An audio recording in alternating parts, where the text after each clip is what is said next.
wanted to bring it into reality. There's a deeper idea in there too, which is a profound idea, which is that the potential, the actuality that you bring out of potential with truth is good.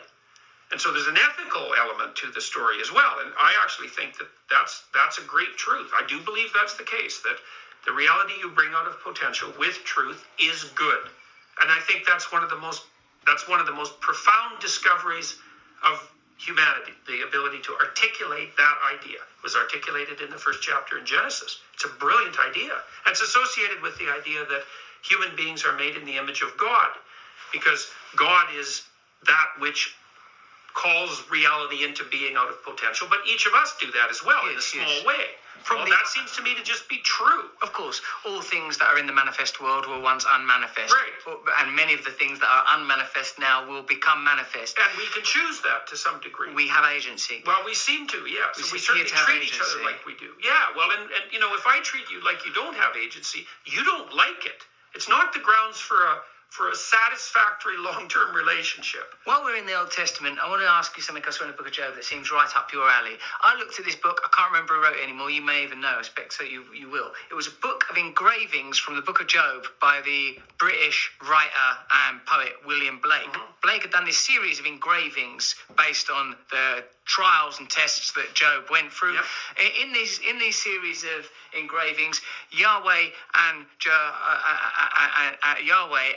Job are depicted as sort of identical. You know, they're one's in a celestial realm, one's in a terrestrial realm. At the beginning of the image, Job and his family are depicted in front of the tree of life. The instruments hang in the trees. The animals are sleeping. By the end of the image, after these various trials, you know, after Job has been tested, and we're to assume, I suppose, that there's been this journey of self, capital S, realization through these trials. The instruments are being played. The animals are awake, you know, and there's a sort of a bright future, and there's some sort of astronomical stuff, i.e. the positioning of the sun and moon is somehow meant to be significant also, and the person that wrote this book is a Jungian. Now, the thing that struck me deep, and I've been struggling with it ever since, is there's a moment where Yahweh shows the behemoth and the Leviathan to Job, and he says, "These I made as I made thee." Right. And then in this Jungian analysis of these engravings, the writer says that God requires of us that we be good, that goodness itself may exist, that there is something beyond but comparable to neutrality in God the Creator, the idea of God the Creator. The image of the behemoth and the Leviathan in these engravings is terrifying. The animalism of the behemoth, its musculature, its rawness. The Leviathan, sneaky, dark, deep, terrifying thing. This idea of agency and God, this relationship between the unmanifest and the manifest as achieved through an individual's relationship with truth and expression, seemed to me that it was saying something that was right on the precipice of my ability to understand and certainly to convey. Okay, so the first thing I would say is, well, one of the indications that... Oh, drops another bomb, bitches. My God. Can the ceremonial witch guy ever stop dropping the bombs? Not gonna happen. I'm a bomb dropper. Alright, I won't talk about dropping bombs anymore, although the last one I dropped, kids wouldn't even go in the bathroom. Oh, that's dirty. I shouldn't talk about that.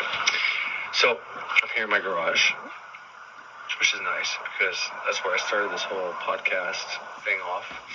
Videos too, but the videos I started making in the garage to put on YouTube. I never released on YouTube, but that doesn't matter. This is the first interview with Jordan Peterson and Russell Brand. Russell Brand asked a similar question to the one that I made my last video about. For some reason I couldn't even remember it, but I'm like, fuck it, I'll rewatch I'll rewatch those videos and see what the fuck I can learn from them, because my understanding has evolved. Therefore, the knowledge I can get from their podcast will also help me evolve, in a manner of speaking. So, all that said, this is a question that he was asked in this newest one, where Jordan Peterson is trying to get back on his feet after his little stint of bad health and trying to get back to a place where he can whatever. And in the meantime, he's trying to put out content because he's got many fans. Probably more so than your newest artist that comes out. Well, maybe not your newest artist, but it's up there. But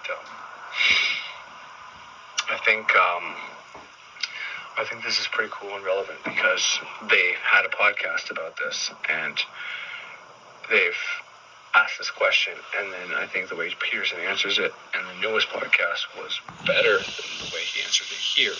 However, both these answers can help illuminate us to what we're here to do in this reality, what we're supposed to be doing, and which further increases the validity of my point that taking up a type of magical system or any kind of spiritual system that at least teaches that we have a hand in manifestation and how to manifest our reality is even more important than ever. Because if every individual can realize on some level that they have a hand on the steering wheel of their life, and through simple practices, they can start steering. And then once they realize that, they can turn those simple practices into more elaborate practices once they get a good understanding of it, which is the point of the curriculum I do, the point of these initiations and a year and a day and all these different systems, is to slowly get you used to being able to mold your reality free from fucking it up. Because if you fuck up your reality, well, that's a hell of a thing to fuck up. But if you can get a grasp on this and be in a semi-neutral state most of the time while you're creating a reality and not creating, circumstances to fuck people over, well, it's gonna be good. It's not gonna be shitty. Alright, what's going on? New day, Easter Monday. If you are using the Gregorian calendar, I'm always curious on why they call it that. I mean, you can go look it up and you can go see the guy who invented it and shit like that, but the egregores and the Gregorian and all that shit is very fascinating to me. So who knows, maybe this Gregorian calendar has an egregore for every month. Definitely is dominated by a zodiac sign for every fucking month. To the point where people born within certain months, certain times, are dominated at least by their sun sign to a certain degree, to a certain length, by those attributes, although that's more has to do with the cosmology and the stars and all that. But wow, I'm like sweating in my fucking car right now. Woo! Anyways, so what was going on a little bit before this about putting on, I'm gonna take them off because I look like a fool. These shades make me look like a fool. Sorry, no, I need them fucking bright outside, so I know I look like a fool. These are my buddy Jesse's shades. He left work early and they're on the ground, so I saved them from the ground. So he told me just to either put them in the trailer. The trailer was already locked, so I put it in my car. Told him about it. He's cool with it. I told him I might wear them. He said that's cool too. So we're all good in the hood, even though I look like a fool. I don't have other shades here, and it's bright as a son of a bitch. So I got the Puma shirt and I got the fucking big fucking blue shades, man. I don't know how he wears these cocksuckers, but his head suits him better than my little head. I think that's what it is. Maybe. Definitely not. Sweet. Anyways, I'm gonna have to take them off because I can't even take myself seriously with these fuckers on. Alright. Oh, eyebrows. Fuck, man. I got really nice eyebrows. I have to get into whenever we're dope. Even though you don't doing dope anymore. And that's one of the reasons I know the power of habitual habits. Anything that becomes habitual is powerful. If you make something a fucking habit, the magic's done for you. If you get it, if it's something you want. I mean, it's funny when people say the magic isn't real, yet, anybody can show and prove, or just talk about like someone with an addiction problem, or any kind of habit they've gotten into that they don't know why they do, they've just been doing it for so long that it's just a habit. It's like, well, that's like half the work in magic. Yeah, okay, because you got a gambling problem, or a drug problem, or, you know, you grind your teeth at night, or you snore, or you do dishes at a certain time, or you don't have a coffee, or whatever the case is. Like, okay, that's not necessarily magic. But the fact that you do it every single fucking day at the same time, or you can't even control it, you gotta go get that dope, or whatever the fucking case is, that's the magic. Is that it's been automatically programmed in you that you can't even control it anymore. So these forces that control us sometimes are no more than our own habitual fucking shit we programmed in there. And, you know, we have the audacity, some of us anyways, to say that magic isn't real, magic doesn't exist. You're fucking horseshit, you fucking piece of horseshit. Anyways, so that's something I'm going to expand on a bit later and just throw some shit out there at you, see what you think of it. But getting back to the video, Carl Jung, described by Pearson, Adam and Eve, they were unconscious and they became a little conscious. That's a problem. And apparently the solution to that little bit of consciousness is not going back to unconscious, which you can do with alcohol and drugs and whatever, you know, just autopilot working every day and just hoping for you to die and go to heaven, you know. That's what that book's for, is for to keep you unconscious. And I know it's going to be unpopular, and I'm not trying to say that in a mean way. You can use the Bible to your benefit. I stand by that. What I'm saying is for those out there who pass judgment and condemnation on people because they're Catholic and other people aren't. Most people they're unconscious, is what I'm saying. They're letting the programming that's been put into them by Christianity, like I just said, like I just talked about. You do something over and over, you go to church every Sunday, you don't know why. You believe in God, you can't test those theories or anything like that. This is what the people listen to me that believe in Jesus and God, that's fine. But test your theories. Find what you believe in. Look deep. Go past the bullshit that you've been fed and figure out why it's important for you to believe in Jesus, or if it serves you, or if it's just one of these things that they're programming to you. And yeah, it's going to feel wrong going against that. It's going to feel right going with that because it's been programmed into you. It's a habitual program running. If you can't see that and get past that, then I can't help you. And nobody can until you can figure that shit out for yourself. But once you get past that, then you can fucking figure out why Jesus is okay or why Christianity does or doesn't serve you. But until that happens, you are going to be the type of person that the Wizard talks about. Jesus is an unconscious asshole. And what he means, in my opinion, what he means by that is what I just said. If you are a Christian because your mom is Christian, her mom is Christian, her mom is Christian, her dad, her dad, her dad, her mom, her dad, her dad, her uncle, her her stepmom, her fucking foster parents, her fucking, whatever it is, okay? You're just following in the fucking line of people that were Christians before you. And it's just automatic programming since you were a kid that's running. And, you know, it feels wrong to go against it. It feels good to go with it. And you don't test that. You don't understand that. You want to believe in magic. You want to say, oh yeah, 36 and a half, it's going to manifest all this. Now that's fine. If you're not having a problem manifesting, then don't even listen to me. But if you are having a problem manifest, or you want to figure out what's going on with Christianity, is it real, is it not real, have I been lied to, am I not lied to? Well, I can tell you all the facts. People like Thunder Wizard can tell you other facts. People like Birch and then Frederick Xavier and Peterson and, you know, Russell Brand and all the dudes that's going to give you all these facts. But ultimately, it's going to come down to you. What you want to believe in and what you can deal with. What a man or woman can do and what a man or woman can't do. That's the only thing that matters. That's from Pirates of the Caribbean, Johnny Depp playing Captain Jack Sparrow. It says, the only things that matter are what a man can do and what a man can't do. What a man can do is program their fucking mind to believe what they want to fucking believe. What they can't do is not have a belief. So what I'm telling you to do is test your beliefs, because if you're just running program beliefs that are telling you to do shit that isn't right, then you should not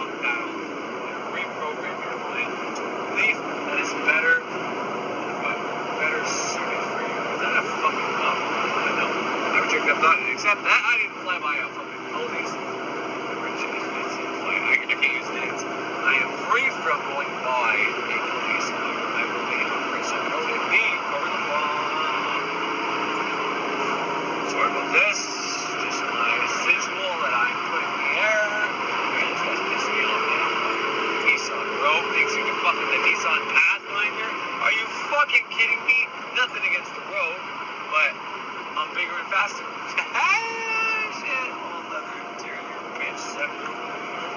Which with a moonroof in my car, you ain't gonna fucking race me far. I'm gonna put your ass in the tar because you are a dumb car. Oh, I fucked up. I was hoping for something in the car. Give me SARS? TARS? Large? SARS? Maybe it doesn't matter. So, all that was just to say that I just wanted to make a correlation to what I was beginning to talk about and what I want to talk about, and potentially go back to it, close it out, and add to it. But, which is cool, because it's the law of correspondence. This is what I meant to say in the last video. I think of the law of, I couldn't come to me, but the law of correspondences is what, in my last video, which is so cool. The last video with Pearson and Brand ties into this one, because the same question was asked and answered in a different way years later. Like, I don't even know how many years later. Trump was president back then as well, so who knows? It's not that far along. The presidency's over now, so it's at least, I'd say 5 years, 4 or 5 years, maybe less, maybe 3 years, who knows? The point I'm trying to get at, the point I'm trying to say there was just that the same question was asked. Russell is still curious about that book of engravings of the Book of Job by William something, a British writer from London or whatever, and the way Yahweh tells Job, look up on the book of Behemoth and Leviathan, I created these as I created you, and somehow then there's this implied thing that if you want good, you have to be good. If you want to create good, you have to first embody good yourself. And if you're going through hard times, you have all the right in the world to fucking say, fuck this, fuck you, fuck everybody, fuck this shit. You have every right to do that. But you're better off to try, let's say not to, express those emotions, feel that shit, go through it, and say, you know what, I'm fucking doing that. I'm gonna fucking make this bitch better than it was. Then you release the good, and then you embody the good. Now, I'm not saying that's what God and Christianity is telling us to do. I'm saying this story that was created to teach us this lesson, okay, regardless of what religion it belongs to now, this was created for this very fucking purpose. Sorry, I thought there was sirens or lights in the back of that van. They got a cover, but now I just got blown by because there's a baby seat with red. But regardless of whatever religion that's attached to, and yes, you want to be Christian, you want to take credit for it, that's fine.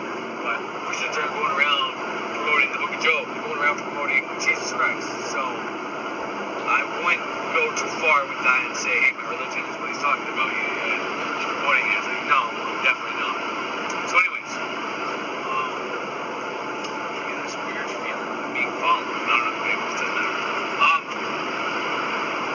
But what I'm trying to say, what I'm trying to get at is a whole bunch of things that nobody would. So yeah, Book of Job question, and I'm getting this answer because the first time it was answered by Peterson, I didn't really get it. I didn't click it. I didn't get it, okay? But after the second time when Peterson answered, I get what he was trying to say, that there's a transcendent. If you do good, you get good. It's by, God in the Bible, and there's like another hidden meaning in that one. It mixed in that one, which was simply put was God in the Old. And I tackled this part in the last video that the Old Testament Bible God was bad because people were bad. Therefore, if you want a good God, you have to be better, and that's how the New Testament was getting better, even though it was oppression still. It was getting better, so God became better. So that was kind of implied in there. More specifically than that, God is teaching Job a lesson by using the devil as an adversary. And it's meant to teach us because they put him through fucking hell. And he still remains faithful. And because he remains faithful, he is able to continue to receive good. I mean, it's hooked up in the end, just like all the other guys that this happened to, like fucking Solomon and all these other fucking kings and shit. So, anyways, I'm a little bit all over the road, so when I get home, I'm gonna finish this video. I'm just gonna rock out for a bit. I'm not tired yet, but I'm gonna get there. This close. Okay, talk to you. You're trying to map.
Video, I'm just gonna rock out for a bit. I'm not tired yet, but I'm gonna get there.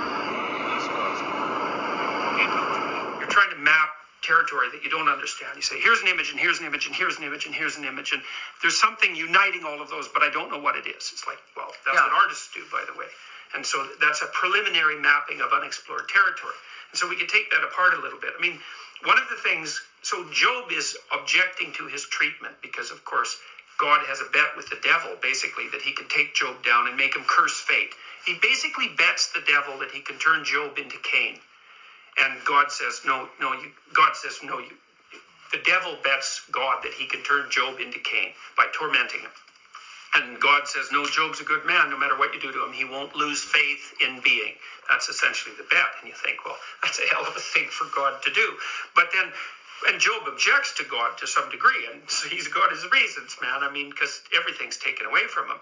And God says, I made these things, the Leviathan. So that's like the terrible element of nature. And I made the Behemoth, and maybe you could say that's the terrible element of society. It's like, how dare you question me? And that's a perfectly reasonable objection. It's like, really, doesn't matter what happens, you're going to question God? Really? Well, so God objects to that. And then you although Jung believed that Job actually had the moral upper hand in that description because God behaved rather reprehensibly in having a bet with the devil. I mean, Jung wrote a book called Answer to Job, which is very much worth reading. It's quite a profound piece of work. But then you also wove into the question this idea of the ethical requirement to be good. Yeah, there's something in that that's unutterably deep because this is right at the limit of my ability to understand things too. So it's speculative beyond belief. But it seems to me that we are thrown challenges, and that in some sense those are best construed as tests of our ethical ability. So what Jung thought, his idea was something like this: that at the beginning of time, people were unconscious, and that consciousness emerged with all of its catastrophes, consciousness of death, for example. And one way out of the burden of consciousness was to return to unconsciousness. You can do that with alcohol. You can do that by being dependent. You can do that by failing to grow up. You refuse the burden of consciousness by becoming unconscious again. But there's another way forward, which is to become even more conscious. So the idea would be a little bit of consciousness is like an illness, But if you can expand that consciousness upwards enough, then it's something. It starts to become something that is its own cure, and that partly what your goal is while you suffer through life is to heighten your consciousness to the point where everything gets integrated enough so that that's proper medication for the disease of self-consciousness. And Jung believed that that was really that was one of the ideas that ran through the entire structure of Judeo-Christianity, although it wouldn't be limited to Judeo-Christianity. So it's more consciousness rather than less. It's more attention. And I think there's something to that, and some of that. All right, I have to test this. Hopefully it works. I'm just using a Bluetooth speaker to see if it sucks up my sound any better, so you guys can hear me better. But I want to expand on that. Like that's what I want the focus of this video to be mostly about. Is the unconscious going to consciousness? A little bit of consciousness being more like an illness or a disease, and the cure being even more consciousness. That's going to be the entire thing. But before I do that, I just really want to show the before and after. So this was just the before you saw, the first interview they did. Then they had a whole other podcast, and then years go by, well, probably about a year, because I think this was 3 years ago, and then the second podcast they did is 2 years ago, and the most recent podcast they did was like a month ago. So let's fast forward to the month ago now, and I'm going to do the same question with the answer. And then if I have time after I go through the unconscious and consciousness, how that's basically what we're supposed to do, magic, and anybody who tells you that you're thinking too much and being too intellectual and not fucking with your conscious enough is a fucking momo. And I'm not saying that everybody has to do this, because there's different paths for different people. But that's why you don't make statements like, this shit's too intellectual and all that. And I'm not trying. Sorry about that, I got cut off. I'm not trying to harp on T-Wiz. That's not what this is about. I just really like to, when I have the chance to really point out that telling people that Western magic is too intellectual and too much in your head, it's like, well, especially when you hear it from guys like this and from Carl Jung, who in many ways has shaped and formed a lot of spirituality today, especially when it comes to a lot of this stuff, because he's taken the psychology of it and turned it into spirituality and tips and techniques on how to integrate your shadow and so many other things. So when it comes from a man like that the cure to the, from going from unconscious to just conscious, and then the cure to being a little conscious but riding on your programming all the time, when the solution is even more consciousness, and then somebody is saying you're too in your head. It's like, it's like they're unconscious talking. It's like, buddy, don't play with the big boys. Anyways, that's kind of neat. But before I get into all of that and prove my point, I really want to show the before and after, because I think it's important. Because now we have even more information to go on with this question and this answer. Yes, and forgive me because I have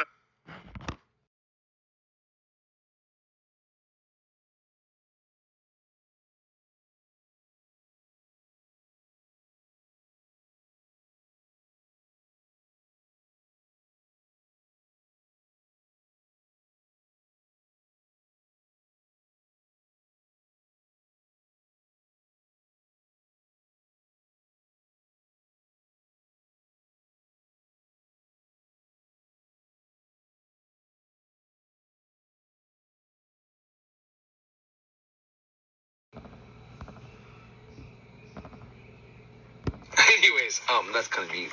But before I get into all of that and prove my point, I really want to show the before and after, because I think it's important. Because now we have even more information to go on with this question and this answer. Yes, and forgive me because I have a response question once again, and I want to ensure that Michaela, who surely has had a lifetime of tolerate. That would be pretty cool if that once again he said was because he remembers him saying this question. I don't think it is, but it could be just him interjecting once again. But, he's a pretty smart guy, so who knows? He might actually actually remember. Yes. And forgive me because I have a response question once again, and I want to ensure that Michaela, who surely has had a lifetime of tolerating this kind of business, her father citing Jung passers-by, I would like to say, when Edinger, in his analysis of William Blake's engravings from the Book of Job, says, of the passage where Yahweh shows the behemoth and the Leviathan to Job and says, "Look upon the Leviathan and the behemoth that I have made as I made thee." Edinger, in his analysis, says that Yahweh is saying to Job here that all potentiality is held in Yahweh. It is beyond good and evil. How does this transition between an Old Testament version of God that requires of us to become good, that God itself or himself or herself is also good, how does this idea, this interpretation of our relationship with God, this Old Testament which places this sort of obligation that sort of punishes Job for his phatic impersonation of worship, how does that evolve into the Christian idea of Christ as the perfect mentor, Christ as the perfect Why emblem? don't you ask a difficult question? Jesus. Well, Jung talks about this a fair bit in Answer to Job, and that's a very difficult book to summarize, and it's also a very terrifying book, but the upshot of it is essentially something like this, which is that whatever God is, the best element of him can plausibly be brought forth as a consequence of the manifestation of what's best in us. And that might be the willingness to sacrifice and the willingness to trust and the courage to love your neighbor, the courage to love your enemy. And this is a profound question. It's like, would reality shine a more benevolent face upon us if we were all as good as we could be? And that's the Christian idea. And I can't see that idea is wrong. Now, and I think certainly Jung interpreted the story of Job in that light, and he believed that Job sort of set God back on his heels, so to speak, by being a more moral agent in some sense than God himself was. But underneath all that was this notion that if you acted as if God was love, if you believed that, and that would be manifest in your perceptions and your actions, that would invite the deity of love into existence. And that's true. You know that when you interact with people with love, and there's a tremendous courage in that, it makes the world a better place. And we don't know how deep that reaches. It certainly reaches as deep as humanity itself, and there's something transcendently real about it beyond that? Who knows? That's a far enough target for anyone, as far as I'm concerned. That is a hell of a question, Russell. Yeah, I'm just sitting here, just like, yep. That was. All right, so it's pretty amazing to see the transition, the before and the fucking after of this shit. I think it's pretty amazing. And the reason I think it's pretty fucking amazing is because the first time around, Russell asked us this question. He didn't remember Edinger's name, and I never read that book. And the answer to Job, I thought I read all of Jung's books, and it turns out, I think I said I read that book, but I didn't. I did not read that book, and I'm going to read that book. But at this point, I haven't read that book. But what I like about this is, at the beginning, the first interview, they both say this is at the edge of my ability to understand, basically. And so Russell says that first, and then when Jordan gives his answer in that first interview, he also says this is at the edge of my ability. Once again, probably like 4 or 5 years later, whatever this is later, well, at least 3 years later, because it says 3 years ago for the first one. So 3 years later, or more, close to 4, let's just say, he re-asked the question, but he's got his question more determined, more pointed in a direction and not all over the place. Like the first time when he asked it, Peterson said he was all over the place. He shot a picture here, picture here, picture here. And it's one of the reasons why he's like, I know you are a artistic, I forget. Anyways, I forget all the descriptions he gives for the adjectives for what kind of person he is. But so Russell has evolved. Peterson has also evolved to be able to answer the question and his ability better. So the first time he gives a similar answer to what this is, but you have to really be looking for it. Because I didn't get it the first time. It wasn't until after this interview with what Peterson said, and then when I re-listened to the first one, I was able to, like, okay, that's what he kind of meant, but he didn't say it as easy enough to understand, as blatantly, as obvious, I guess. And after watching the second interview, well, then I can know exactly what he means. It was, if we are good, then the God is good. Then God is good, right? Because we are basically the God. The God of the Bible is not for us to worship a God up there. It's a story for us to understand how we manifest our own reality. And I know you might think that's a stretch, especially people who will listen to me who still have a belief in God and Jesus and all that, and that's fine. Just hear me out. You don't have to agree with me or disagree with me, and I still love you guys for if you subscribe or view or just view my videos. I appreciate. If you comment, if you like, and if you subscribe, then that's gravy. But just viewing it is all I can ask. But in my interpretation of what he's saying here, because you got to remember he's also Christian and believes in God, but the God as this transcendent being above us, who's like a man, a big white beard and whatever, is not the case. The story, the reason why people like me and Thunder Wizard and all this, and like even Ralph Smart won't say in so many words, but he'll say stuff like, there's no one coming to save you. There's nobody up there. We are the gods and the goddesses that we're waiting for to come back and remember and resurrect and reincarnate. And, this time around we'll get it right.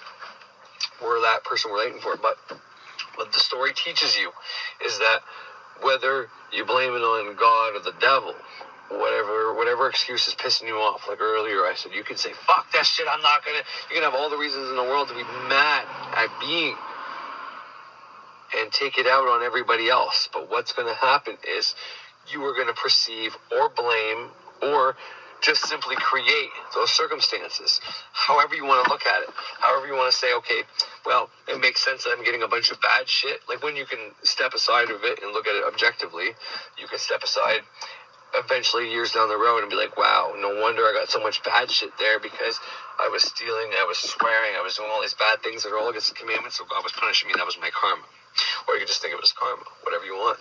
Or you can take the occult interpretation. What I'm trying to tell you is everything is a circuit, everything is a cycle, everything you put out comes back to you.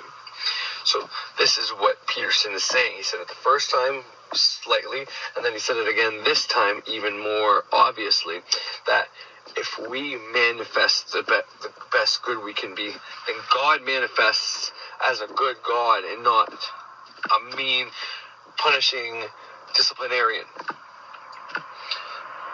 But if we are mean and we punish our kids for no reason, well, then we're going to get punished for no fucking reason. Because that's the kind of shit we're manifesting. That's the kind of energy we're putting out there. So whether you want to think of it as a God up there is going to punish you, and this is why you should do good, which, you can. But the problem with doing it like that is you have a scapegoat. And it's not good because then you don't have personal responsibility. Then you don't realize the things that you do have consequences to your actions. You know what I mean? And then you can also be this unconscious person that I'm going to get into later, or what I'm going to get into soon. Meaning, like, the cure to what we're going through is more consciousness. Is to be able to consciously put shit into our subconscious to play out in our life. And it's like, well, how is that the cure to our little bit of consciousness? Well, the problem is when we were unconscious, we were just running off of what was going on. We weren't conscious about anything. The problem with now is we are conscious a bit, where we can live and do things, but we can easily step into habits and habitually be programmed from TV, from watching shows that tell you 3 out of every 5 people are going to get cancer. You get that in your head and you get cancer. The cure to that is to fucking turn off the fucking TV and start programming yourself. And every time Mercury is in, is it Gemini? No, every time Mercury's in Scorpio, not in retrograde, but Mercury is going straight in Scorpio, you do a candle and you thank Archangel Raphael for having great health. And even more than that, just every fucking Wednesday you put on a fucking candle that you have great health. And then you never have to worry about getting sick because you figured out the trick to hacking into your subconscious mind with your conscious mind. So with your conscious mind, you are even more conscious than most people out here. You are even more conscious than the most people out here, and you're able to hack in to your subconscious mind. This is why they say this is the cure. This is the cure to that consciousness. This is what this Bible's trying to tell us. But when the people wrote it, whenever the fuck that was, when they wrote it, they were only able to write it in a way of a story. And they might not even know why they were doing it, but because we are slowly transitioning to even more consciousness and starting to be able to, on a big scale, there's always been people through history that have been able to do these things. Some people couldn't even tell you how they can do it. When people can just touch other people and heal them, they don't know how that happens, but they know they have a gift. Right? They're able to put so much energy into that astral or into their subconscious mind to be able to fucking heal that person as if it's healing themselves. They don't even know how. They're just born with that gift, because sometimes some people just need to be born with gifts. I can't tell you why. Maybe it's just the way their chart lines up. Who knows? But for the most part, we're getting on a mass scale where people are learning how to be able to hack their own programming, their own computer software, their own subconscious mind. Okay, everybody's learning how to do this on a mass scale, and to tell people that too much in your head, don't do all that shit. It's like, okay, he's offering a different way to do it for a different crowd of people, so I'm not dissing them, but I'm just saying for a lot of people, this is actually the cure. Because the more conscious you can be, the more you can understand these concepts. And then once you start putting them into practice, if you don't put it into practice, it doesn't mean shit. You can know as much theory as you want, how this shit works, and listen to me say all this shit. But if you're not putting it into practice and coming up with other things you can add on to what I'm saying now eventually, or at least just putting what I say into practice and then starting to understand it because you're doing it, then it doesn't mean shit.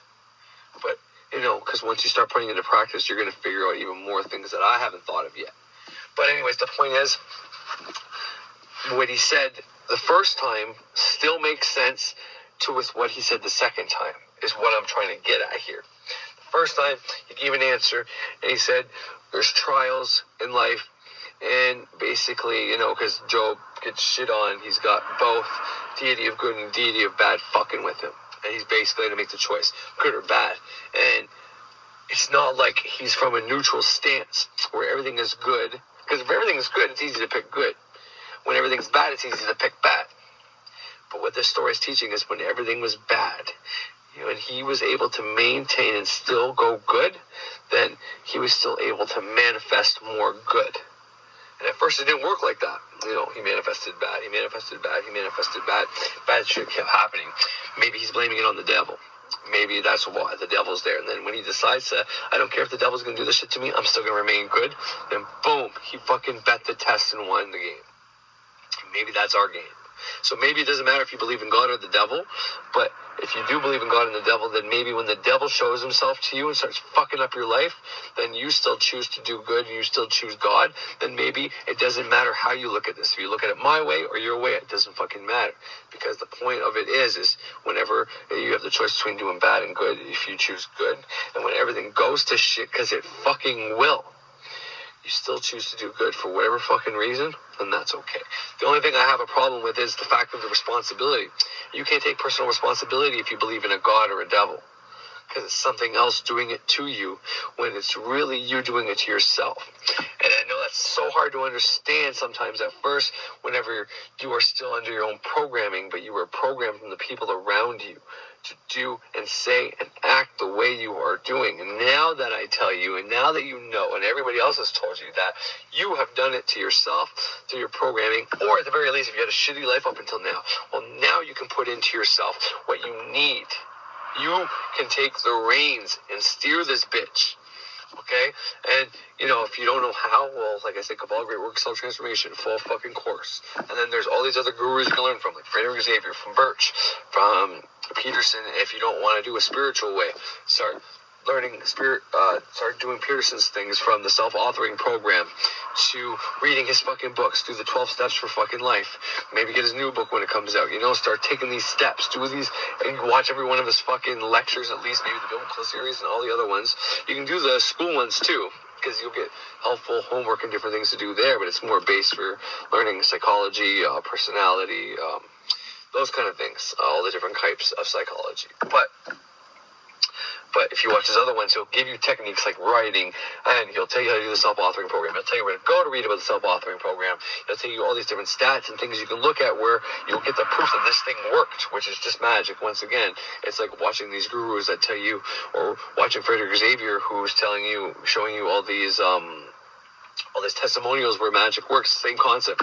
You want to do this thing from Peterson that's like magic because you're writing it down, how you want your future to be, and then you look at the proof where everybody who did this had their life improved. So you're doing the magic and you're seeing the proof of the magic, and you keep doing those two things, so it keeps fucking reprogramming your mind while you're actually doing the fucking techniques. So the action and the thoughts and everything is in coordination. It's just magic. It's just a different way to look at it that's not so up in the sky. But you know what I mean? So, sorry, back to what I was trying to say was, the first time he explained it, probably better, but not as obvious. Okay? But to me now, with this newest interview, with the one I just played with, his answer that I just played, when you add that to the first answer, it makes the most sense when it comes to the resolution, the cure. The answer is more consciousness, not less. This makes the most sense now, because the more conscious you are of how the subconscious works, how the divine works, how God works, okay, the more conscious you are of how that works, then you can use your conscious mind to protect your subconscious mind, protect it from the bad things going in it. When bad things happen, you can banish, reject, deny those circumstances from continuing to happen, and then accept the ones you do want. And then you can start doing candles or any other kind of symbolic gesture to change it. And like I said earlier, the writing thing with Peterson's way is a symbolic way to communicate to your mind. Letters are symbols after all. Now, they're not as potent as a symbol. Like taking those letters and turning into a symbol, which is what a sigil is even more so potent. But still, writing is still a form of symbolism to get it in your mind. Okay?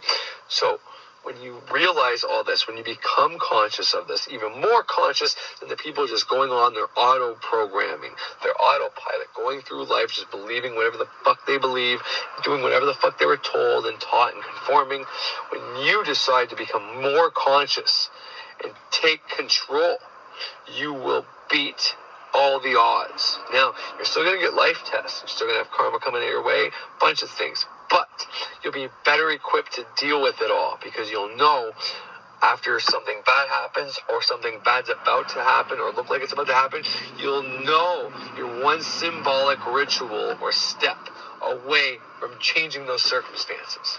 Not only that, when you know you've caused it in some way, shape, or form. Okay?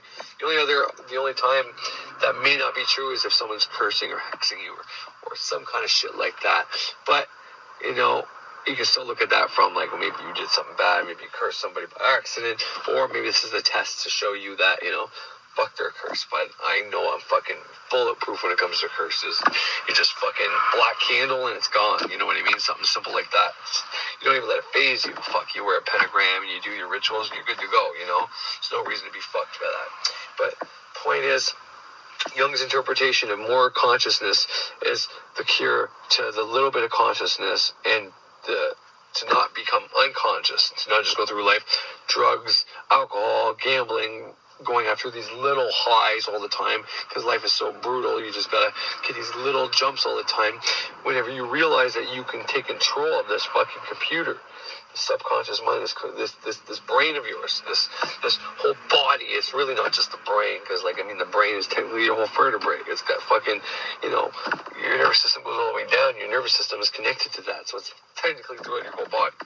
But you can take control of this fucking thing, and you can do it when you learn that. There's nothing you can't do. There's nothing you can't do.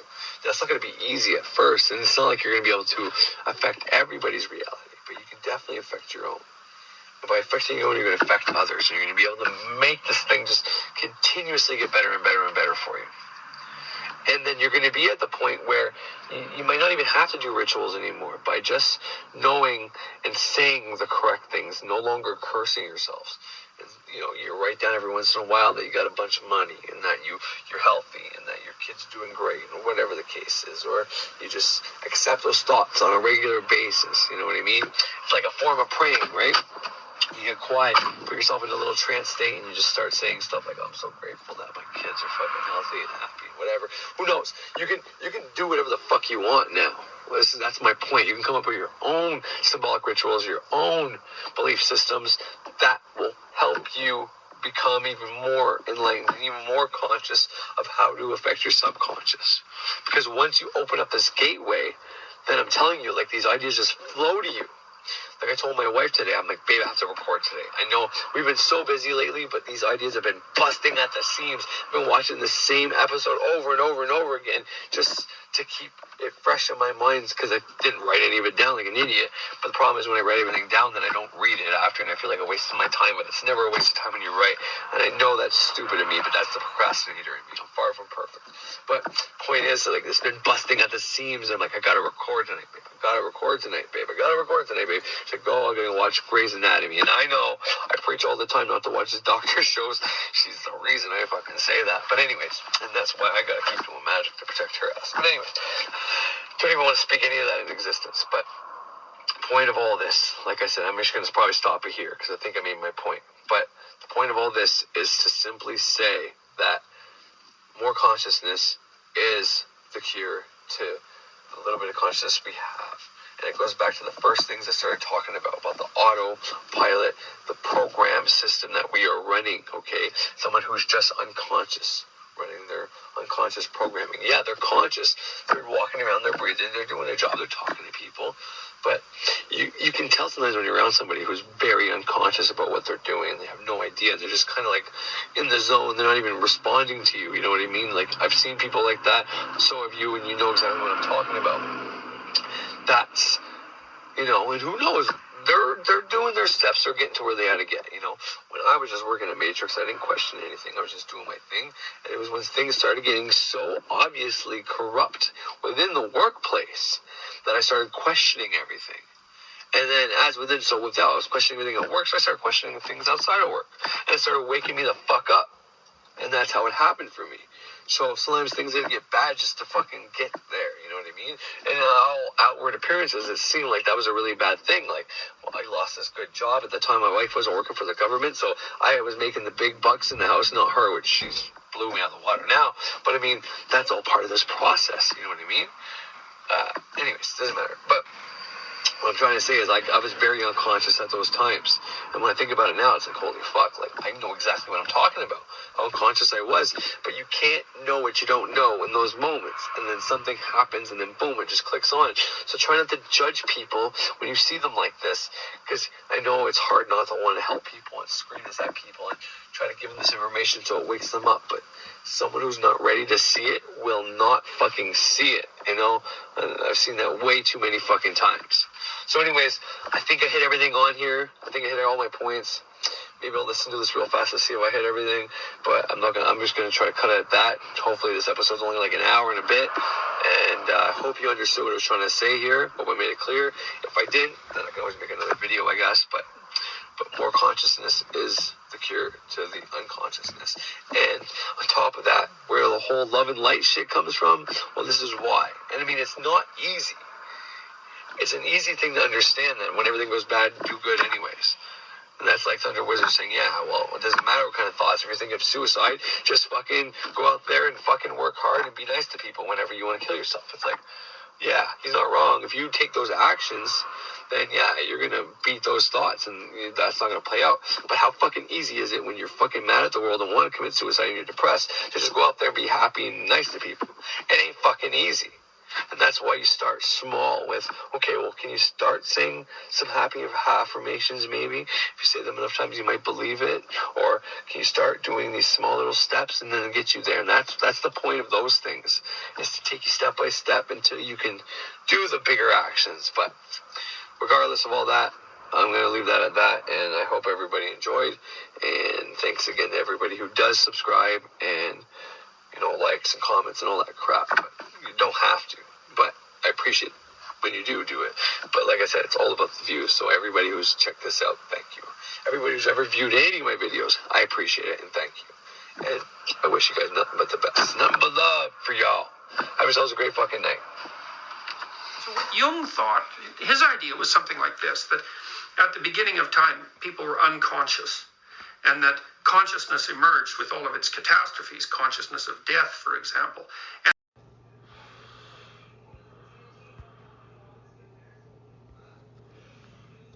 wanted to bring it into reality. There's a deeper idea in there too, which is a profound idea, which is that the potential, the actuality that you bring out of potential with truth is good.